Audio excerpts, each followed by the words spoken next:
Bonjour à tous, je m'appelle donc Benjamin Terrier et je travaille au sein du centre de référence maladies rares d'Île-de-France à l'hôpital Cochin et également au sein du groupe français d'études des vascularites qui travaille depuis une trentaine d'années sur les vascularites systémiques. Et donc cette webconférence est destinée aujourd'hui à parler de la périartérite noueuse et des vascularites associées aux ANCA, en partenariat avec l'association France Vascularite, que je salue et que je remercie en tout cas pour les échanges toujours très importants qu'on a avec elle. Alors l'association France Vascularite donc, est vraiment en partenariat donc, pour cette session et je les remercie en tout cas de m'avoir donné leur avis sur les diapositives pour qu'elles puissent correspondre en tout cas au mieux aux attentes des patients. Et donc c'est une association que vous connaissez, qui a été créée par Bernard Piastra, dont maintenant le président est Raphaël Darbon. Et donc vous avez ici les coordonnées en tout cas que je vous redonnerai également à la fin. Alors le groupe français d'études des vascularites également, pour vous en dire un mot, parce que c'est le pendant peut-être un peu plus auprès des médecins, mais qui a aussi pour but vraiment de faciliter les informations auprès des médecins et des patients. Elle a été créée par Loïc Guivin en 1981. Loïc Guivin qui ensuite était venu à Cochin et donc c'est pourquoi à Cochin on a une forte orientation vers les vascularites et comme vous pouvez le voir sur la diapositive, eh bien le but du GFEV en tout cas est d'aider à promouvoir la recherche, en tout cas à essayer de conduire des protocoles de recherche notamment thérapeutiques pour améliorer la prise en charge, à diffuser les informations par le biais de journées qui sont organisées aux médecins et aux patients, d'organiser des études, on en a parlé, et puis d'essayer de rassembler en tout cas et de mettre en relation les personnes intéressées en tout cas dans la prise en charge des vascularites. Et comme vous pouvez le voir, le logo du GFEV s'est un petit peu modernisé et donc voici le nouveau logo. Alors, une vascularite, puisque c'est le propos du jour. Je répondrai en tout cas aux questions comme j'ai un petit, une petite tablette pour pouvoir voir les questions un petit peu au fur et à mesure. Donc je pense que j'y répondrai en tout cas pas à la fin mais pendant l'exposé. Donc qu'est-ce qu'une vascularite? Une vascularite, c'est une inflammation de la paroi des vaisseaux sanguins qui peut aboutir par cette inflammation à une thrombose, c'est-à-dire un caillot qui va obstruer la lumière du vaisseau, le boucher et donc aboutir à une ischémie, c'est-à-dire un manque d'oxygène pour l'organe vascularisé et donc l'organe va souffrir et ceci va s'exprimer par des symptômes qui sont les symptômes qu'on peut observer au cours d'une vascularite. Donc là vous avez en image la coupe d'un vaisseau où on voit en tout cas, comme vous pouvez le voir, une inflammation avec beaucoup de cellules autour du vaisseau, donc qui témoignent de cette inflammation de la paroi des vaisseaux. Au milieu, une thrombose qui montre que le vaisseau est bouché, et donc ce qui va expliquer l'ischémie en tout cas des tissus et des organes vascularisés, et notamment en rose, ce que l'on appelle la nécrose fibrinoïde. Donc c'est un aspect que voit le médecin anatomopathologique sur un tissu, et donc ça va permettre de classer en tout cas la vascularite en une vascularite dite nécrosante. Et donc toutes les vascularites ne sont pas nécrosantes et donc n'ont pas cette image. Et aujourd'hui, celles qu'on va aborder, la périartérite noueuse et les vascularites associées aux ANCA, sont des vascularites dites nécrosantes. Alors, pourquoi est-ce que ça va être très important, et je vais vous en parler un petit peu, de définir et de classer ces vascularites? C'est parce que les vascularites, on va le voir, c'est un groupe assez hétérogène de maladies et qu'elles ont donc des présentations différentes, des pronostics différents, des traitements différents. Et donc, cette étape de définition et de classification des vascularites, elle est essentielle parce qu'elle va permettre à partir de là, de mieux prédire et de mieux connaître l'évolution qui va être celle de tel ou tel patient. Et comme ce pronostic, ce traitement vont s'en trouver modifiés, eh bien, les classer est indispensable et ces vascularites, elles vont être classées à l'aide de ce qu'on appelle de critères de classification et en tout cas, et leur définition telle que je vais vous le donner, elle repose sur une nomenclature. Et cette nomenclature, c'est quelque chose que vous avez peut-être déjà entendu, qui est la nomenclature dite de Chapel Hill, parce que Chapel Hill, c'est une ville de Caroline du Nord, où les experts, en tout cas certains experts, les plus grands noms des vascularites, s'étaient réunis en 1994, puis en 2012, pour réactualiser un petit peu ces définitions avec bien les progrès des connaissances qui ont été faites. Et donc vous voyez un petit peu la photographie des experts, en tout cas qui étaient présents, et notamment que j'ai entouré en rouge eh bien, les deux représentants français présents à cette conférence de consensus de Chapel Hill, qui est sur la gauche Loïc Guivin et sur la droite, entouré en rouge, Alfred Marr. Donc, cette nomenclature de Chapel Hill, en fait, elle a permis de définir les vascularites en fonction de la taille des vaisseaux concernés. Et donc, quand les vaisseaux concernés sont des grosses artères, comme l'aorte ou ses branches principales, eh bien, on va les appeler l'artérite à cellules géantes ou maladie de Horton, par exemple. Quand elles touchent les vaisseaux de moyen calibre, ça va être celle qu'on va appeler la périartérite noueuse, que j'encadre en rouge là. Et également, quand elles touchent des vaisseaux de petit calibre, eh bien, il va y avoir notamment les vascularites associées aux ANCA, qui regroupent trois maladies: la polyangéite microscopique, la granulomatose avec polyangéite, qui était anciennement appelée maladie de Wegener, et la granulomatose éosinophilique avec polyangéite, anciennement appelée maladie de Churg-Strauss. Et donc, une des nouveautés de cette actualisation en 2012 a notamment été de faire disparaître certains noms propres, ce qu'on appelle donc les maladies éponymes qui étaient définies par un nom propre, et en essayant de les remplacer par une appellation qui est plus proche des mécanismes physiopathologiques. Donc aujourd'hui, on va parler de ces deux groupes de maladies, la périartérite noueuse et des vascularites associées aux ANCA. Et une des grandes nouveautés qu'a intégré en tout cas cette nomenclature de Chapel Hill, et qui pour les patients qui sont concernés sont un marqueur qu'ils connaissent très bien, c'est la découverte des ANCA, de ces anticorps dirigés contre le cytoplasme des polynucléaires neutrophiles, donc que vous pouvez voir sur l'image en vert fluorescent. Et donc ça a été dans les années 85 que ce marqueur a été montré comme étant associé à ces maladies, mais dans la nomenclature de 94, parce qu'il y a toujours une certaine inertie entre la découverte d'un marqueur et son utilisation en pratique, eh bien, ces ANCA n'avaient pas une place centrale, alors qu'en 2012, eh bien, très clairement, la présence des ANCA a été inclus comme un paramètre très important, parce qu'on sait que leur spécificité, en tout cas en faveur de ce groupe des vascularites ANCA au sein des vascularites, est très bonne. Et ce qui est très important, c'est que ces ANCA, ils vont être présents au cours des vascularites ANCA, mais qui ne vont pas être présents, ils sont absents dans la périartérite noueuse.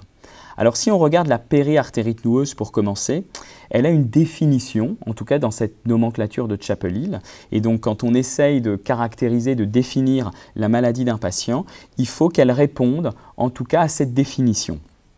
Et c'est une vascularite qui est nécrosante, comme je vous le disais, qui touche les vaisseaux de moyen ou de petit calibre, mais classiquement de moyen calibre, donc c'est-à-dire d'une taille intermédiaire, sans atteinte des glomérules rénaux, c'est-à-dire le système de filtration du rein, et qui n'a pas d'ANCA. Et cette maladie, c'était une maladie qui est une maladie rare, et dont la dernière étude qui permettait d'évaluer la prévalence, c'est-à-dire le nombre de patients atteints en France à un moment donné. C'était une étude qui avait été faite sur la population de la Seine-Saint-Denis en 2002. Et donc, vous voyez qu'elle concernait 35 cas pour 1 million d'habitants. Donc, c'est une maladie qui est quand même excessivement rare, dont l'incidence, c'est-à-dire l'apparition de nouveaux cas, avait été de moins en moins fréquente au cours des dernières décennies, notamment parce qu'il existait une forme associée à l'hépatite B et que la vaccination contre l'hépatite B avait aidé grandement à diminuer cela. mais bien qu'on ne dispose pas d'études épidémiologiques, c'est-à-dire les vraies études robustes pour dire en effet une maladie est de plus en plus fréquente à nouveau, eh bien on a quand même l'impression, en tout cas quand on est dans un centre qui, on va dire, est sollicité pour donner des avis ou voir des patients, eh bien que ces périartérites noueuses, donc non liées au virus de l'hépatite B, semblent à nouveau être plus fréquentes. Et c'est vrai que toutes ces maladies inflammatoires de l'adulte sont des maladies dites de mécanismes un peu complexes et pour lesquelles l'environnement, que ce soit des agents infectieux, polluants ou autres, eh bien, a souvent un rôle, en tout cas, dans la survenue de ces maladies. Et donc, c'est pour ça que parfois les maladies peuvent varier, en tout cas, en termes d'incidence et de prévalence au cours du temps. Alors, cette maladie, elle repose le diagnostic sur des critères de classification qui datent un petit peu, c'était en 1990, et qui, en fait, reprenait la majorité des symptômes présents au cours de la maladie. Et à partir de 3 signes, 3 critères présents dans cette liste, quand on était face à une vascularite, eh bien, on pouvait classer la maladie en périartérite noueuse. Alors, on aura l'occasion d'en reparler, mais ces critères, en fait, permettaient très mal de faire la différence entre 2 maladies qui étaient la périartérite noueuse aujourd'hui et la polyangite microscopique. Mais maintenant, avec les ANCA, on sait que la polyangite microscopique, qui est une vascularité ANCA, est associée à des ANCA alors que la périartérite noueuse ne l'est pas. Et c'est vrai qu'il y a eu une période de confusion à un moment où on avait la périartérite noueuse classique, la périartérite noueuse microscopique, qui en fait s'est avérée aujourd'hui être définie comme la polyangite microscopique, donc associée à des ANCA. Et donc, il y a eu, et notamment dans probablement certaines études anciennes, eh bien une période de confusion un petit peu. Et c'est important aujourd'hui, encore une fois, d'actualiser les classifications parce qu'on aura l'occasion de parler un petit peu des traitements. Et bien c'est vrai qu'en 2018, le traitement d'une vascularite ANCA n'a rien à voir, en tout cas il y a des points communs, mais a quand même des différences avec le traitement d'une périartérite noueuse. Alors la périartérite noueuse, c'est une maladie qui touche un peu plus les hommes que les femmes, mais de manière assez discrète. Et donc ça, c'était une étude du groupe français d'études des vascularites en 2010 qui avait permis de décrire en tout cas la maladie sur une cohorte de 350 cas de périartérite noueuse, qui étaient des cas issus de la base de données du groupe français d'études des vascularites. Parce que vos médecins qui vous suivent et donc qui sont en tout cas qui participent au réseau du groupe français d'études des vascularites vous disent parfois ou vous demandent parfois peut-être savoir si vos données pourront être mises dans une base de données qui est la base du groupe français d'études des vascularites et qui permet de regrouper les données d'une grande quantité de patients pour pouvoir mieux décrire l'évolution, la réponse au traitement de chaque maladie. Et toutes ces études, elles sont un petit peu indispensables pour mieux définir ce pronostic, cette évolution, l'efficacité des traitements, pour ensuite proposer des protocoles de traitement pour essayer de répondre aux questions qui sont, on va dire, les principales problématiques de telle ou telle maladie. Alors la périartérite noueuse, comme quand même de nombreux patients sont atteints de cette maladie, comme c'est souvent une maladie chronique pour laquelle fort heureusement le pronostic en termes de survie en tout cas a été dramatiquement modifié dans le bon sens au cours des dernières décennies. Donc il y a encore beaucoup de patients qui sont atteints et généralement c'est une maladie qui se déclenche autour de la cinquantaine. Et qui, comme vous pouvez le voir avec cet histogramme, les signes les plus fréquents sont des signes dits généraux, c'est-à-dire des signes à type de fièvre, d'amaigrissement, de fatigue, de perte d'appétit, suivi ensuite de neuropathie, c'est-à-dire d'atteinte des nerfs périphériques, c'est-à-dire tout ce qui vont conduire l'information en termes de sensations, la sensibilité au tact, par exemple, quand on sent qu'on nous touche au niveau de la peau, ou la motricité. Et donc ça, c'est ce qu'on appelle une neuropathie périphérique, et donc c'est très fréquent au cours de cette maladie.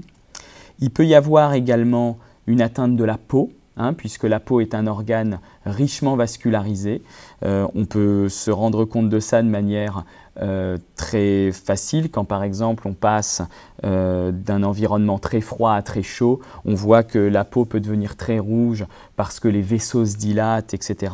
Et donc par exemple là, sur cette diapositive, vous pouvez voir à gauche ce qu'on appelle un livédo, donc qui témoigne en fait d'une obstruction, d'une oblitération. En fait, le vaisseau est bouché et donc va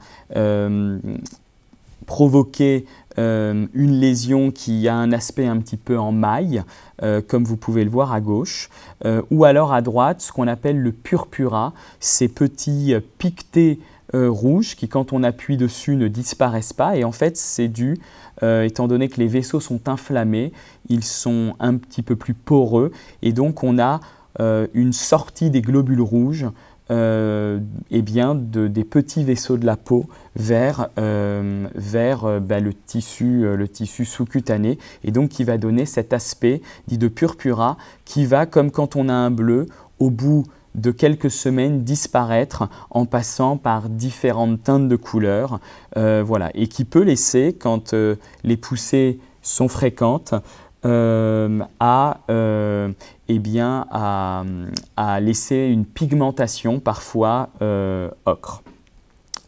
Alors, à côté de la peau, les intestins peuvent être touchés également. Et ça, c'est une atteinte particulièrement grave parce que le risque, c'est la perforation de l'intestin qui peut donner une péritonite. Et donc, l'atteinte intestinale est considérée comme une atteinte, en tout cas, particulièrement sévère, et on reviendra sur l'impact que ça peut avoir, en tout cas, sur le traitement. Il y a de l'hypertension artérielle également, possiblement, une inflammation des testicules chez les hommes, et vous voyez que beaucoup plus rarement, et c'est ce qui fait la différence avec certaines autres vascularites, l'œil, le cœur, le cerveau sont très rarement atteints, et les poumons sont quasiment jamais atteints, et ça c'est une grande différence avec les vascularites associées aux ANCA, où on va le voir, le poumon est un organe vraiment central, en tout cas, au cours de ces maladies. Alors par exemple, à l'époque où en tout cas l'hépatite B était encore plus fréquente, au sein d'une vascularite, il y avait vraiment des éléments qui orientaient fortement vers le diagnostic de périartérite noueuse. C'était notamment le fait de détecter en tout cas le virus de l'hépatite B dans le sang des malades, d'avoir cette neuropathie périphérique, cette atteinte des nerfs sous une forme qu'on appelle une mononeuropathie multiple, très agressive, et d'avoir des micro-anévrismes, et ça c'est un paramètre qu'on voit sur les examens de radiologie, comme par exemple ici sur une artériographie, où vous pouvez voir ces dilatations de vaisseaux, ici par exemple, qu'on appelle des micro-anévrismes, et qui signent en fait la présence d'une inflammation des vaisseaux de moyen calibre. Et comme je vous le disais, la périartérite noueuse est un des prototypes de vascularite des vaisseaux de moyen calibre. Et à l'inverse, comme je vous le disais, cette vascularite n'a pas d'ANCA, elle n'a pas d'atteinte pulmonaire, notamment pas d'asthme, qui serait plus en faveur de ce qu'on appelait le syndrome de Sturge-Strauss, ou en tout cas la granulomatose éosinophilique avec polyangite. Comme je vous le disais, il n'y a pas d'atteinte des glomérules, notamment l'appareil de filtration des reins. Il n'y a pas de symptômes ORL, qui est un élément très important dans les vascularités en cas, et pas de cryoglobuline. Juste une parenthèse, je vois que quelqu'un signale qu'il n'arrive pas à voir la conférence, la vidéo. Bon, c'est peut-être, mais je signale ça à mon collègue en tout cas en charge de la logistique. Donc voilà, donc c'est des éléments qui peuvent aider. Alors, donc voici les microanévrismes. À l'inverse, les vascularites associées aux ANCA, qui sont aujourd'hui, comme c'est un groupe de 3 maladies en tout cas, sont plus fréquents que la périartérite noueuse, la définition est un petit peu différente. Donc c'est une vascularite nécrosante comme tout à l'heure, donc ce qui témoigne encore une fois de l'agressivité de l'inflammation sur les vaisseaux, qui va toucher des tout petits vaisseaux, plus petits que la périartérite noueuse, et qui est associé à la présence d'ANCA. Et ça, donc ce marqueur immunologique, qui est maintenant disponible partout, dans tous les laboratoires de ville, ou en tout cas dans les laboratoires hospitaliers, eh bien, est un élément majeur. Mais l'autre point important, c'est que tous les patients n'ont pas forcément des ANCA. Et donc, c'est pour ça que la présentation clinique et l'expertise que va pouvoir avoir votre médecin, en tout cas en fonction des atteintes comme le poumon, l'atteinte des symptômes de la sphère ORL, eh bien, vont avoir une importance. Mais comme vous voyez, ces vascularites associées aux ANCA, elles reposent sur une triade d'organes que sont notamment la sphère ORL, l'atteinte des poumons, et l'atteinte des reins, et notamment ce qu'on appelle ce glomérule que vous voyez au milieu de l'image à droite, qui est l'appareil de filtration vraiment des reins, et qui, comme vous le voyez ici, laisse, on va dire, un espace un peu vide et le siège d'une inflammation. Et donc vous voyez que par rapport à la périartérite noueuse, je vous disais qu'il n'y avait pas d'atteinte ORL, pas d'atteinte pulmonaire, et où l'atteinte des reins n'était pas une atteinte des glomérules, eh bien vous voyez que sur des éléments cliniques simples, en tout cas, ces deux groupes de vascularites sont très différents. Et l'autre élément très important, c'est qu'il y a un marqueur biologique qui est la présence des ANCA, ces anticorps dirigés contre le cytoplasme des polynucléaires neutrophiles. Et en fait, on va faire cette recherche en prenant votre sang, et en prenant le sérum, qui est la partie où il n'y a pas les globules rouges et globules blancs, on va les rechercher et vous voyez que la granulomatose avec polyangéite eh bien, est plus associée à la présence d'anticorps antiprotéinase 3 et qu'à l'inverse, la polyangéite microscopique ou le syndrome de Sjögren-Strauss sont plus associés à des ANCA dirigés contre ce qu'on appelle la myéloperoxydase, la MPO, et donc ces ANCA peuvent être utiles. Alors, il y a une question que je viens de recevoir qui est qu'une prise de sang pour réaliser des ANCA a été faite il y a 2 mois, que les résultats étaient par ailleurs bons, que les ANCA étaient négatifs et que pourtant il y a des symptômes flagrants de Wegener et la question est de savoir est-ce qu'on doit entreprendre des démarches supplémentaires. Comme je vous l'ai dit, les ANCA peuvent manquer. Vous voyez par exemple que quand on regarde, on a l'impression que dans une maladie de Wegener, granulomatose avec polyangéite, 80%, 85% des malades vont avoir des ANCA dirigés contre la protéinase 3. Une dizaine de pourcents va avoir des ANCA dirigés contre la myéloperoxydase et 5 à 10% des gens vont avoir des ANCA négatifs. Donc, on peut avoir à poser des diagnostics de vascularite à ANCA, notamment maladie de Wegener, en l'absence d'ANCA. Ce qu'il faut savoir, c'est que ces formes sans ANCA sont d'autant plus fréquentes que la maladie n'est pas très systémique, c'est-à-dire qu'il n'y a pas d'atteinte des reins, pas d'atteinte des poumons, mais qu'elle est plutôt limitée à la sphère ORL. A l'inverse, c'est beaucoup plus rare d'avoir ces formes sans ANCA quand la maladie est très diffuse. Mais il est clair que, parce que d'un autre côté, quand on a une atteinte ORL, eh bien, les sinusites chroniques, les polypes peuvent donner une symptomatologie ORL très gênante et qu'elles sont bien entendu beaucoup plus fréquentes que la maladie de Wegener, que voilà, le diagnostic, quand on pose un diagnostic de maladie de Wegener ou de granulomatose avec polyangite sans ANCA, eh bien, on doit vraiment avoir des arguments solides. En tout cas, quand on a l'impression et qu'on a un doute, eh bien, prendre un avis complémentaire dans un centre avec un collègue interniste, par exemple, à proximité de chez soi, ce que je veux dire, c'est toujours, de toute façon, justifié quand il y a un doute, parce que c'est un diagnostic, ces maladies, qui n'est pas toujours facile. Et donc, c'est pour ça que je pense que quand on est dans la situation du ou de la patiente qui a posé la question, je pense que c'est surtout prendre l'avis auprès d'un collègue qui a l'habitude. Parce que comme je dis toujours, notamment à ma femme qui est médecin généraliste, elle voit beaucoup plus de grippe que moi, où je suis très mauvais pour les prendre en charge. À l'inverse, c'est sûr que pour prendre en charge des maladies de Wegener, comme j'en vois beaucoup plus souvent, eh bien, c'est beaucoup plus facile. Et donc quand on symbolise un peu la différence, notamment entre la granulomatose avec polyangéite, eh bien vous voyez qu'il y a une atteinte des poumons, notamment avec des nodules qui peuvent faire des nodules qu'on appelle parfois excavés, donc avec un trou au milieu. Et ça, là encore, parfois le parcours des patients peut être un petit peu long parce que devant des boules ou des nodules dans le poumon, d'autant plus si elles s'excavent, c'est-à-dire qu'elles se nécrosent en leur sein, eh bien on peut penser à cancer, on peut penser à infection. Donc c'est pour ça que la liste des diagnostics est importante. L'atteinte ORL, je vous ai dit également, c'est classiquement une sinusite avec des saignements de nez, des croûtes dans le nez. L'atteinte des reins, eh bien, c'est une atteinte du glomérule, donc qui va donner beaucoup de sang et de protéines dans les urines, notamment à la bandelette urinaire. Et les encas sont des encas dirigés contre la protéinase 3. A l'inverse, la polyangite microscopique, elle, va donner en fait un saignement au niveau des poumons, c'est-à-dire que les alvéoles vont saigner et donc on peut être gêné pour respirer, mais elles ne vont pas donner, comme la maladie de Wegener, ces boules qui vont pouvoir s'excaver.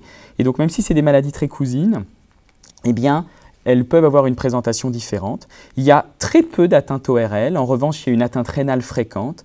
Et les encas, comme je vous le disais, sont plus fréquemment de type MPO que de type PR3, même si la présence d'anti-PR3 peut se voir. Et enfin, peut-être parmi les trois de ce groupe des vascularités en cas qui est la plus différente des trois, c'est la granulomatose éosinophilique avec polyangite, anciennement syndrome de Sturge-Strauss, qui associe un asthme, une atteinte ORL avec une polypose classiquement, donc parfois les gens peuvent avoir l'impression d'avoir le nez très bouché, de ne plus avoir d'odorat. Le rein est très rarement touché, en revanche le cœur, les beaucoup plus. Et enfin, il y a des éosinophiles, alors que dans cette maladie, par exemple, qui est une vascularité en cas, eh bien 2/3 des patients n'ont pas d'en-cas les encas sont en revanche, les éosinophiles sont en revanche présents très fréquemment. Et je voyais sur le chat en tout cas en effet que c'est vraiment très important, qu'en effet quand il y a un doute et que vous avez besoin d'aide pour éventuellement savoir quel serait le spécialiste le plus proche de chez vous, eh bien c'est une en tout cas des grandes aides entre autres que vous apporte l'association. Et donc c'est pour ça, je remettrai encore les coordonnées à la fin, mais qu'il ne faut pas hésiter à les contacter parce que l'association est très active et vraiment connaît tous les spécialistes, en tout cas pour chacun des types de maladies dans chaque endroit de France. Et donc, c'est une aide très précieuse pour les patients. Alors, comme je vous montrais par exemple sur une radiographie des poumons, vous pouvez voir par exemple des nodules, alors qui peuvent parfois, quand on voit ça en première intention, faire penser à une maladie cancéreuse par exemple des poumons. Mais donc, la maladie de Wegener, notamment, est possible. Vous voyez que parfois, ça peut donner des lésions avec un trou au milieu. Et par exemple, vous voyez, quand les alvéoles saignent, eh bien, donner un aspect dit d'hémorragie intra-alvéolaire. Alors, la granulomatose éosinophilique, elle est importante parce qu'elle a une présentation un peu différente. Comme je vous l'ai dit, les éosinophiles, ce type de globule blanc présent sur la prise de sang qui est normalement inférieur à 500, est élevé dans quasiment tous les cas, sauf que parfois, quand on prend des corticoïdes parce qu'on a une sinusite et que notre médecin nous a prescrit des corticoïdes, eh bien, ça peut faire diminuer les éosinophiles et donc, entre guillemets, un peu les masquer. L'asthme, qui est un asthme généralement d'apparition tardive, est présent chez la majorité des patients. L'atteinte du nerf périphérique dans la moitié des cas, ces encas, comme je vous le disais, dans 1/3 des cas, le cœur dans 1/3 des cas, et en revanche le rein beaucoup plus rarement. Alors, comment adapte-t-on une fois qu'on a posé le diagnostic? Eh bien, c'est des maladies qu'il faut traiter. Ce n'est pas des maladies qu'on va pouvoir surveiller sans traitement, on va pouvoir ensuite les surveiller une fois qu'on les a endormies, mais c'est des maladies qui vont nécessiter d'une manière globale toujours d'une thérapeutique. Et on a bien vu au cours des 40 ou 50 dernières années que par rapport à il y a 50 ans, quand on ne savait pas qu'il fallait traiter ces patients, eh bien on voyait que malheureusement l'évolution était fatale dans tous les cas. Et donc maintenant, on les traite, bien entendu. Et il y a une vingtaine d'années maintenant, grâce au groupe français d'études des vascularites, et notamment un travail mené par Loïc Guivin, eh bien, il avait été essayé d'évaluer quels patients avaient le plus de risques d'avoir des complications graves, eh bien, des facteurs ont été définis pour se dire que ces malades devaient bénéficier d'un traitement plus lourd, plus agressif, pour vraiment être plus efficace sur la maladie. Et vous voyez par exemple qu'il y avait des marqueurs qui étaient témoignant de l'atteinte du rein, l'atteinte digestive, l'atteinte cardiaque, l'atteinte cérébrale, qui en tout cas étaient des facteurs qui nécessitaient, qui avaient un pronostic sur la survie plus mauvais. Et donc des études ont démontré par la suite que quand on traitait ces malades plus lourdement, eh bien, on arrivait à leur redonner le pronostic des patients qui n'avaient pas ces facteurs de mauvais pronostic. Et donc cette attitude de traiter plus lourdement les patients les plus sévères, et donc pour leur permettre de retrouver le pronostic des malades les moins sévères, eh bien cette attitude a été validée. Donc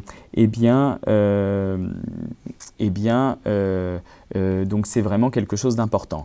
Et donc, parce que ces critères étaient validés initialement dans 2 maladies, la périartérite noueuse et le syndrome de Sturge-Strauss, une réactualisation avait été faite il y a quelque temps en mettant les 4 vascularites dont on parle aujourd'hui, les 3 vascularites à ANCA et la périartérite noueuse. Et globalement, on voit que le rein, l'atteinte cardiaque, l'atteinte digestive sont encore des paramètres qui sortent.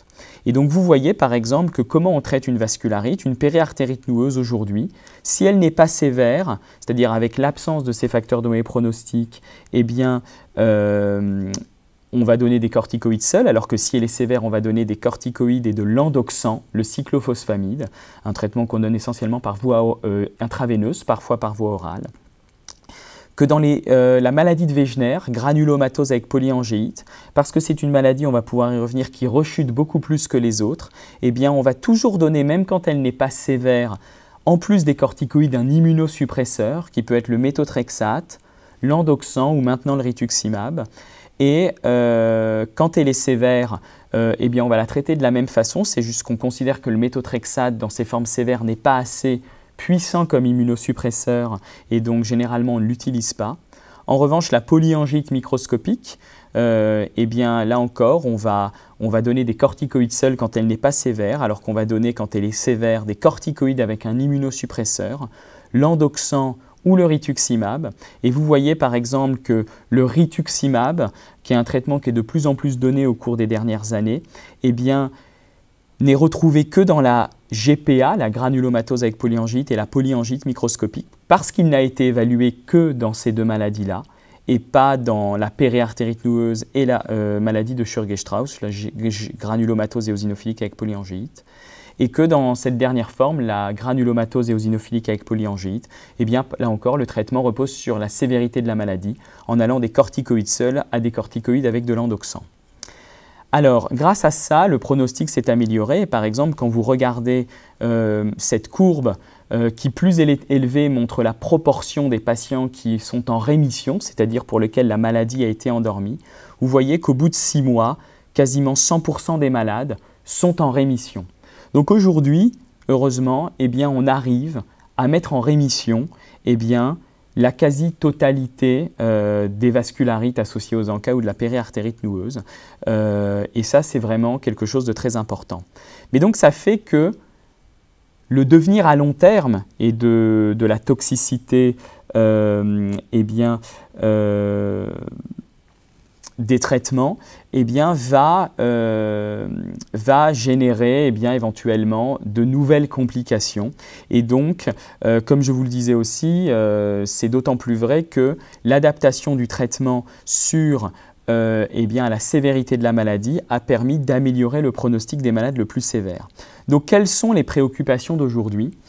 Quand on aborde cela par, on va dire, un critère de jugement qui est un critère toujours un petit peu brutal, qui est de se dire de quoi vont mourir les patients atteints de ces maladies, et encore une fois, ce pronostic et la mortalité a vraiment chuté au cours des dernières décennies, eh bien, vous voyez que dans la première année, c'est avant tout d'infection. C'est également après de la maladie, la vascularité en elle-même et de la sévérité de la maladie.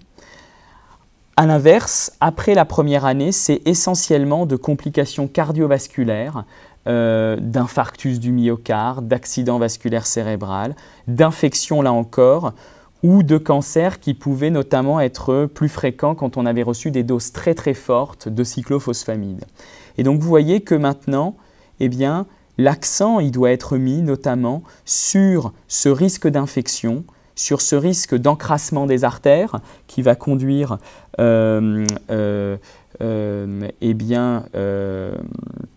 qui va conduire à ce risque d'infarctus. Et au cancer, c'est là-dessus que doit être mis l'accent. Et donc notamment, vous allez voir que certains protocoles dont on va parler vont avoir pour but de s'orienter là-dessus. Et notamment, j'ai une question qui demande que pense-t-on d'un traitement qui est associé avec le Bactrim?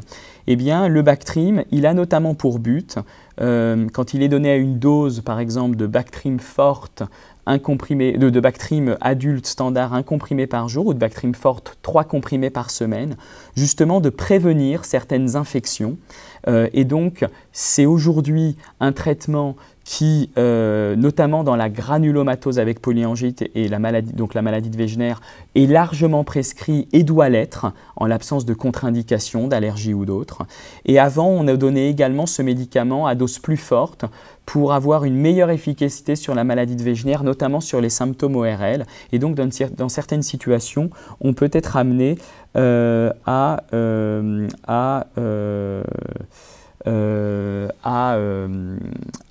le donner.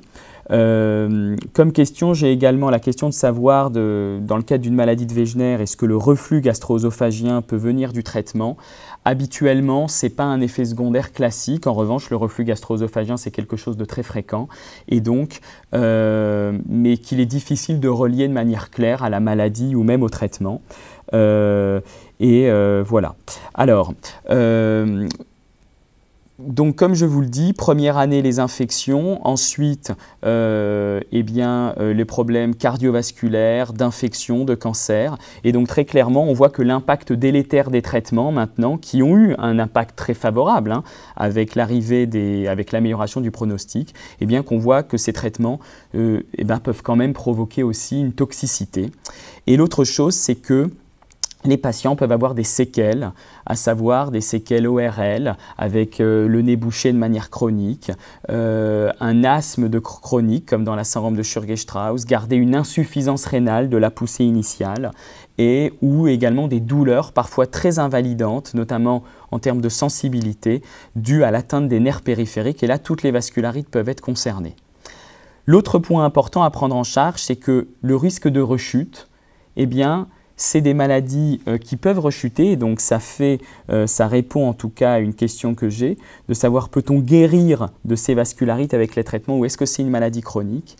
Eh bien, on peut guérir de ces maladies, mais généralement le médecin ou votre médecin sera très prudent et attendra en tout cas une période dite de rémission qui sera très prolongée, plus ou moins longue selon la maladie. C'est vrai que dans une périartérite noueuse, il est très rare qu'elle se réveille si elle a été endormie depuis 5 ans. Alors qu'à l'inverse, la maladie de Wegener, la granulomatose avec polyangéite, on peut observer, certes rarement, mais parfois des rechutes tardives, même parfois une dizaine d'années après. Donc c'est pour ça qu'il ne faut pas être inquiet, mais on est toujours, et c'est ce qu'on indique à nos patients, d'être vigilants, parce qu'encore une fois, on saura toujours quoi faire si la maladie se réveille. Et ce qu'on sait maintenant, c'est que ce risque de rechute, il est beaucoup lié au type d'ANCA, et que ce risque de rechute, eh bien, il est plus important avec les ANCA antiprotéinase 3. Et vous voyez par exemple que dans cette étude qui était le suivi à 10 ans d'un protocole qui n'utilisait pas les traitements, on va dire, actuels comme le rituximab, et donc probablement que ces chiffres en 2018 que je vais vous dire là sont surestimés parce que le rituximab, notamment pour garder la maladie endormie, vraiment apporté de grandes innovations. Et bien vous voyez que quand même, quand on avait l'anticorps antiprotéinase 3, dans presque 80% des cas à 10 ans, la maladie pouvait se réveiller. Et donc ça a été un des grands progrès qui a été ce protocole qui s'appelait MENRIT-100, qui a été un protocole français. Et donc c'est vrai que c'est un protocole qui a changé les pratiques dans le monde entier. Et là encore, c'est toujours ces protocoles l'occasion de remercier beaucoup les patients, parce que nombreux sont d'entre vous qui ont dû, lors de leur prise en charge, en tout cas dans un service, en tout cas lors de leur maladie, où la participation à un protocole leur a été proposée. Et vous voyez que ces progrès que je vais vous montrer, en tout cas, sont grâce à ces protocoles, et sans les patients, ces protocoles ne pourraient avoir lieu. Et ce protocole, il avait comparé bien notamment l'Immurel, l'azatioprine, qui était utilisé dans les données que je vous donnais précédemment, au rituximab tous les 6 mois en administration. Et comme vous pouvez le voir sur cette courbe, où en gros chaque fois que la courbe descend d'une marche, eh bien, ça veut dire qu'une rechute s'est produite. Eh bien, vous voyez qu'avec l'Immurel, l'azatioprine, au bout de 2 ans et demi, eh bien, il y avait 30% de rechute, alors qu'avec le rituximab, administré tous les 6 mois pendant 1 an et demi, eh bien, il y avait eu moins de 5% de rechute. Et donc ça a été une amélioration majeure qui fait qu'aujourd'hui, le taux de rechute est beaucoup moins important. Alors, on a réanalyser, parce que la question c'est que se passe-t-il après l'arrêt du rituximab, et je pense que c'est une question que nombreux patients se posent. Alors ça, c'était dans les vascularités en cas, à savoir la maladie de Wegener, granulomatose avec polyangite et polyangite microscopique. Eh bien vous voyez que quand même, quand on prend là où on en était avec la courbe précédente sur la courbe de gauche, eh bien vous voyez que le rituximab qui est en noir, eh bien les marches d'escalier descendent ensuite, ce qui montre que des rechutes tardives peuvent survenir. Et donc, c'est pourquoi le rituximab par rapport à l'Immurel en rouge, vous voyez, est supérieur. Donc, la courbe est au-dessus tout au long de l'histoire. Donc, ça a été un gain clair. Mais vous voyez que des rechutes de la maladie un peu tardives peuvent survenir et que ce qui est un élément très important pour définir ça, c'est notamment, encore une fois, la présence de ces encas antiprotéinase 3. Alors, les corticoïdes, comme je vous l'ai dit, comme on sait que c'est un médicament très efficace, c'est un médicament qui est souvent même indispensable à la phase aiguë, mais qui est quand même très toxique en termes de risque d'ostéoporose, donc de fracture, d'encrassement des artères, donc de risque cardiovasculaire, eh bien la question d'utiliser des schémas avec le moins de corticoïdes possible sont en cours d'évaluation et a été présenté il n'y a pas très longtemps, il y a 3 mois, au Congrès de néphrologie européen, les résultats de la plus grande étude jamais conduite dans les vascularites, dans la granulomatose avec polyangite, donc maladie de Wegener, et polyangite microscopique, qui s'appelait PEXIVAS, et qui a notamment évalué l'effet d'un traitement par corticoïdes, disons allégé, où en gros les patients recevaient en gros moitié moins de corticoïdes que ce que vous avez reçu probablement si vous avez été traité dans les 5 à 10 dernières années. En notamment diminuant plus vite le traitement. Et vous voyez que cette courbe, qui est la proportion de patients qui allaient évoluer mal, c'est-à-dire parce que c'était des malades sévères, soit décéder de la vascularite, soit avoir les reins détruits. Alors, c'est un paramètre qui n'est pas un paramètre qui là ne prenait pas en compte le taux de rechute, etc. Mais quand même qui est informatif, eh bien vous voyez que les deux courbes sont parallèles, ce qui montre bien que donner moins de corticoïdes est probablement une stratégie qui est bénéfique en termes d'effets secondaires sans être délétère en termes de risque. Et l'autre chose, c'est qu'on arrive à une époque où il y a notamment une étude sur une 60aine de malades au niveau européen qui a évalué un médicament qui s'appelle l'avacopan, qui remplace la cortisone, et c'est-à-dire qu'au lieu de donner de la cortisone, on donne cet avacopan. Et donc il y a une étude de phase 3, c'est-à-dire internationale, pour démontrer son efficacité et notamment le fait qu'il puisse remplacer les corticoïdes, et c'est le type d'étude nécessaire avant qu'un médicament puisse avoir ce qu'on appelle une autorisation de mise sur le marché. Et en tout cas, l'étude de phase 2, c'est-à-dire préliminaire, laissait suggérer en tout cas que ce médicament était en tout cas aussi efficace que la cortisone. Alors on a besoin, comme toujours, de recul plus long pour être sûr qu'il n'y a pas des effets secondaires propres à ce nouveau médicament. Mais comme je vous disais, pouvoir se passer de la cortisone serait en tout cas un élément majeur. Alors parmi les questions, peut-on donner moins de traitement de corticoïdes dans la panne ou la remplacer, donc dans la périartérite noueuse? Alors donner moins de corticoïdes, probablement, mais c'est vrai que la périartérite noueuse est probablement une maladie où on est, on va dire, un peu moins en avance que les autres parce que comme elle est plus rare, il est plus dur de conduire des études. Mais c'est une maladie qui reste encore assez résistante au traitement.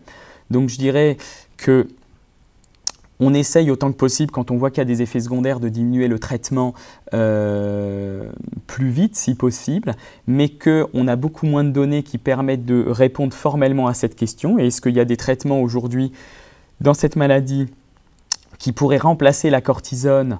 En tout cas, aujourd'hui, il n'y a pas d'études qui soient conduites pour le faire et pour le dire. Mais comme je vous le disais, on a l'impression que la maladie est un peu plus fréquente, donc c'est vrai qu'on a envie de se dire qu'on pourrait peut-être conduire à nouveau des études dans cette maladie pour pouvoir apporter des réponses qui soient des réponses objectives.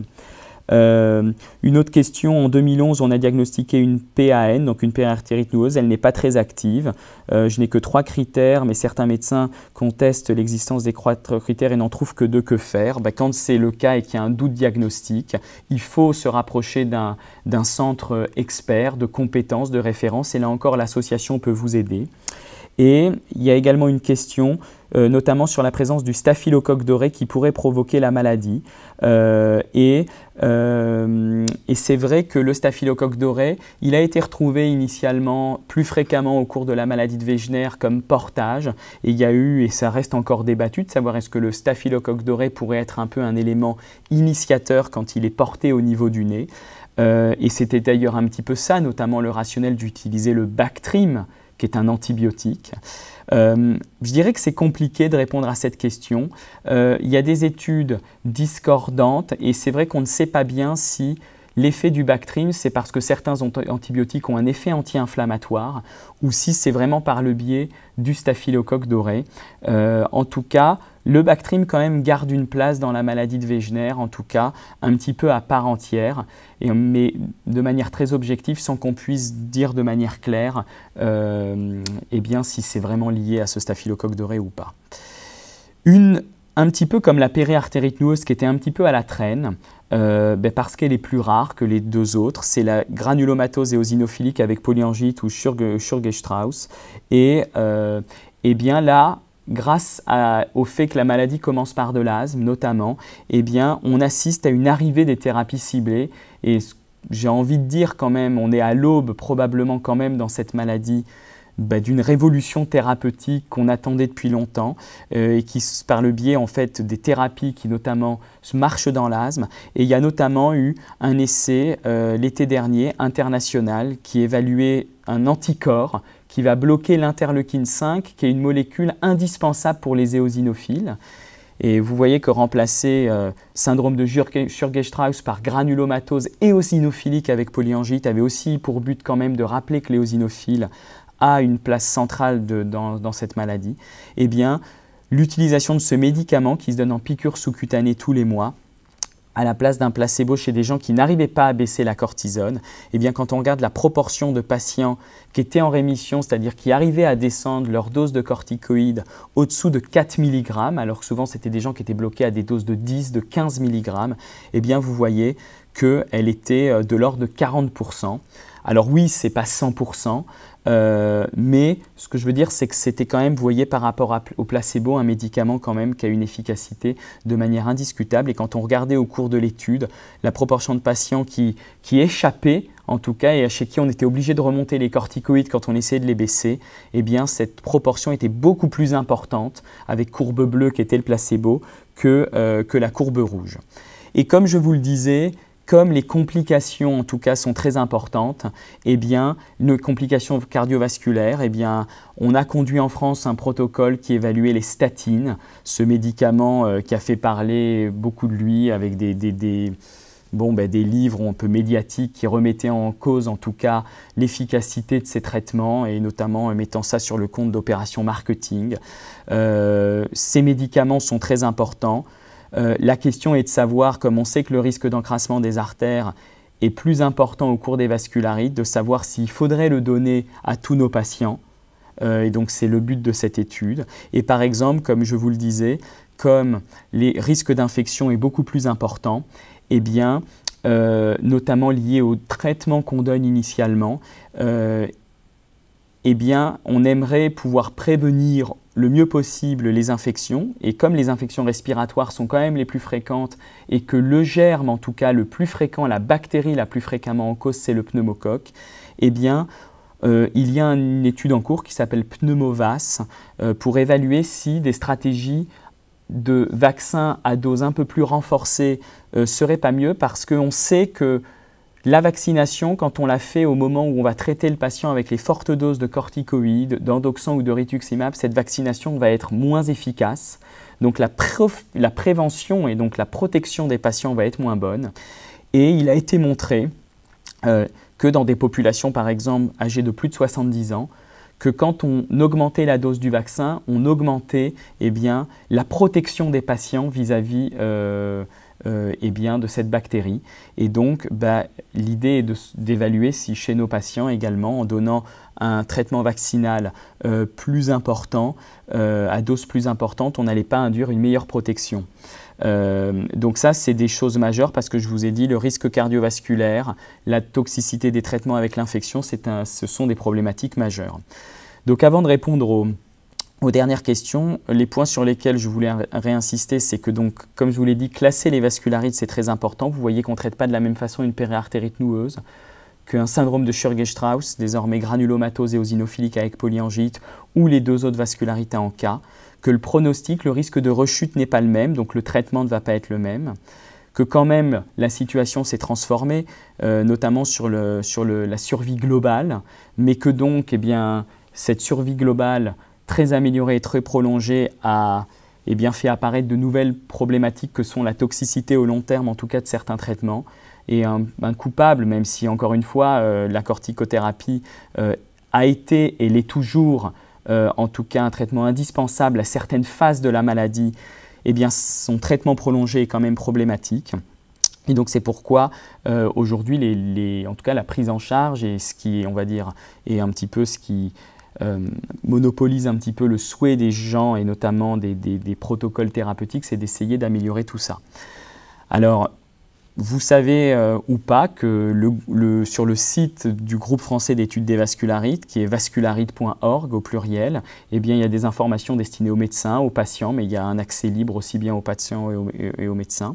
Et encore une fois, je vous redonne, et je termine sur cette diapositive que je laisserai, qui est celle de l'association France Vascularite, qui encore une fois est là pour ceux qui ne seraient pas encore en contact avec l'association, pour vous apporter des réponses, pour vous proposer des séminaires qui sont organisés dans toutes les régions de France, pour vous indiquer quels sont peut-être les référents justement quand il y a un cas avec un doute diagnostique, etc. En tout cas, ce qui est sûr, c'est que ce sont des maladies compliquées à diagnostiquer, que pour nous, quand entre guillemets, on est un centre qui a l'habitude, je dirais que faire un diagnostic, c'est parfois pas très difficile parce qu'encore une fois, c'est notre quotidien. En revanche, pour un patient, un médecin qui verra une vascularite une fois tous les ans ou tous les 5 ans, c'est normal de ne pas y penser de prime abord. Et donc, c'est pourquoi, quand il y a un doute, il ne faut pas hésiter, en tout cas, à demander conseil à l'association pour être orienté. Alors, si on regarde certaines questions qui ont été posées, notamment, je n'ai plus aucune sensation au niveau des pieds, dans le cadre d'une maladie de Wegener, qui était donc probablement liée à une neuropathie périphérique. Et comme je vous le disais, la neuropathie périphérique peut être responsable de séquelles quand le nerf a été, on va dire, très agressé par le manque d'oxygénation. Et ce qui est sûr, c'est que souvent, quand en phase aiguë, on perd la force motrice, celle-là va revenir le plus souvent beaucoup mieux et plus vite. En revanche, c'est vrai que la sensibilité, c'est clairement ce qui est le plus gênant et le plus long et le plus difficile à revenir, mais que la sensibilité peut s'améliorer et que ça peut prendre des années. Alors c'est vrai qu'il reste souvent quand même des séquelles quand on a été sévèrement atteint au niveau des nerfs périphériques et que je dirais que le rituximab, comme c'était proposé, les corticoïdes, est-ce que ça peut, avec ce traitement, revenir à la normale? Les corticoïdes et le rituximab, ils vont permettre que la maladie ne se réveille pas. Mais ce qui est lié à des séquelles, c'est-à-dire un peu des cicatrices au niveau du nerf, ça, le rituximab et les corticoïdes ne feront malheureusement pas grand-chose. C'est le temps qui éventuellement permettra à certaines fibres nerveuses de se redévelopper un petit peu. Mais ça, c'est un processus qui prend très longtemps. Et donc, c'est pour ça que les traitements symptomatiques des douleurs sont importants. Alors, une autre question, je suis atteint de la maladie de Wegener et je viens de commencer un traitement par rituximab. Au bout de combien de temps les effets se font ressentir? Alors souvent, comme quand on est traité initialement, on a une corticothérapie, donc de la cortisone à forte dose. Eh bien, en parallèle du rituximab, eh bien, généralement, la rémission, c'est-à-dire l'obtention de la rémission, eh bien, on considère... Souvent, les corticoïdes, en tout cas au début, transforment quand même l'état des patients parce que c'est quand même un médicament qui va restimuler dans le bon sens du terme. Et on considère que la rémission, généralement, elle survient entre 1-2 mois à 6 mois. Donc généralement, dans les 6 premiers mois, en tout cas, cette rémission doit être atteinte. Et après, l'objectif du traitement, qui va être notamment dans le cadre de la maladie de Wegener, de refaire des perfusions, un peu de rappel de rituximab, va être de maintenir cette maladie endormie. Donc une autre question, bonjour, après 27 ans de guérison d'une panne, puis-je encore servir pour des études? Alors c'est sûr qu'après 27 ans d'une guérison d'une panne, c'est ce que je vous le disais, le risque que la maladie se réveille est quand même extrêmement faible. Encore une fois, vous voyez que pour un docteur, c'est toujours difficile de dire que la maladie ne rechutera jamais, même si honnêtement le risque il avoisine quand même le 0 quand ça fait 27 ans que la maladie est en rémission. Est-ce que ça peut servir pour des études? Alors pour des études thérapeutiques, non. Mais de plus en plus, on est dans une ère où on se rend compte que peut-être qu'on ne prenait pas assez en compte, on va dire ce qu'on appelle un peu les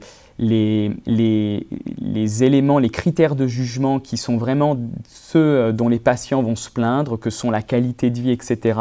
Et donc il est possible que dans des études qui, on va dire, cibleraient en tout cas la qualité de vie à long terme, la qualité de vie, on va dire les séquelles à distance de la maladie, ce qu'elles sont, eh bien, en revanche, ça, le type de situation de ce patient ou de cette patiente pourrait tout à fait, en tout cas, servir. Peut-on servir donc pour des études dans l'avancée de la panne, de la périartérite noueuse? Alors, bien entendu, oui, j'ai envie de dire que faire des protocoles, on aimerait en faire plus qu'on ne peut en faire parce que faire des protocoles, c'est très coûteux. On est en France, heureusement, très aidé par des programmes de recherche, je dirais, publics, qui dépendent du ministère de la Santé, mais que, eh bien, on ne peut pas faire des protocoles sur tout ce qu'on veut. Mais en tout cas, ce qui est sûr, c'est que ça fait partie de l'objectif et que, comme je vous disais, le fait qu'on ait l'impression que la PAN, la périartérite noueuse, soit plus fréquente, on se dit que il va falloir en tout cas encore plus, peut-être dans les années à venir, vouloir améliorer les choses. Et faut-il se rapprocher de votre centre ou de l'hôpital Cochin? Là encore, les centres généralement qui participent au réseau du GFEV, donc, dont l'association de patients a vraiment les coordonnées, sont au courant de toutes les études et toutes les démarches et de toutes les choses qui peuvent être en cours. Et donc généralement, se rapprocher de son centre un peu le plus proche de chez soi est en tout cas tout à fait suffisant et adapté en tout cas. Voilà. Quelle est l'origine de la PAN? Quelle est l'origine de la PAN? Eh bien, aujourd'hui, on ne sait pas bien. Ce qui est sûr, c'est qu'à l'époque où il y avait des périartérites noueuses liées au virus de l'hépatite B, eh bien, on savait qu'un agent infectieux pouvait induire cette maladie. Donc aujourd'hui, dans les périartérites noueuses qui n'étaient pas liées à l'hépatite B, ce qu'on peut toujours se dire, c'est qu'elles n'étaient pas liées à l'hépatite B, mais liées à un autre agent infectieux de l'environnement. Et la question qu'on peut se poser, c'est que quand je vous disais tout à l'heure qu'il semblerait, en tout cas c'est notre impression qu'elle soit plus fréquente, que peut-être ça soit lié à un agent de l'environnement, c'est possible qu'il y ait, on va dire, un agent de l'environnement, mais toujours dans ces maladies complexes de l'adulte, il y a la combinaison parfois de certains gènes peut-être avec lesquels on a toujours vécu et d'une combinaison de gènes. Ça ne fait pas du tout des maladies génétiques, donc ce n'est pas des maladies pour lesquelles on considère qu'il y a une inquiétude à avoir du tout pour les enfants, les petits-enfants ou autres. Mais ça va être l'environnement ou autre, plus le fait que j'ai les gènes que j'ai, plus plein de paramètres qui vont ensuite se surajouter et aboutir à la survenue de cette maladie. Peut-être une dernière question. Étant atteinte de PN, j'ai des difficultés à marcher. Peut-on se retrouver handicapé ou en fauteuil? Généralement, une fois qu'on a été atteint le plus sévèrement, après la phase aiguë de la maladie, ce qui peut se passer, c'est à la rigueur que les choses restent malheureusement les mêmes avec des séquelles ou s'améliorer, mais c'est généralement dans ce sens-là, ça ne peut pas aller en s'aggravant si la maladie ne réévolue pas et ne rechute pas. Et enfin, est-ce qu'il est conseillé de pratiquer une activité physique due aux corticoïdes? Hélas, la réponse est un grand oui, parce que l'activité physique, on sait que c'est bénéfique à tout point de vue. Et donc ça, je ne peux que vous dire qu'avoir une hygiène alimentaire la meilleure possible et pratiquer une activité physique, c'est avec un grand oui que je répondrai à cette dernière question. Voilà.